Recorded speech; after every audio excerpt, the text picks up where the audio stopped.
ভাগে কুরবানিতে কিংবা যৌথ কুরবানিতে কয়েকটি বিষয় আমাদেরকে খেয়াল রাখতে হবে। নাম্বার 1 হচ্ছে নিয়ত।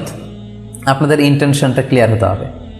প্রত্যেকেরই যাতে একই ইন্টেনশন থাকে, সবারই যাতে ইন্টেনশন থাকে যে শুধুমাত্র আল্লাহ তাআলার সন্তুষ্টির জন্য আমরা এই কুরবানি দিচ্ছি। এখানে কয়েকজনের যদি ইন্টেনশন থাকে যে আল্লাহর সন্তুষ্ট, অন্যজনের যদি নিয়তে ঝামেলা থাকে তাহলে কিন্তু কুরবানিটা প্রশ্নবিদ্ধ হয়ে যাচ্ছে। কারণ ইন্নামাল আমালু বিন্নিয়াত, ইয়ানি ইন্নামা সাওয়াবুল আমালি বিন্নিয়াত। সমস্ত কাজের প্রতিদান দেয়া হবে আপনার ইন্টেনশন বা নিয়তের উপর ভিত্তি করে। সো এজন্য যারা খুব বেশি মুখলেস, খুব বেশি মুত্তাকি, তারা অনেক সময় যৌথ কুরবানি দিতে চান না।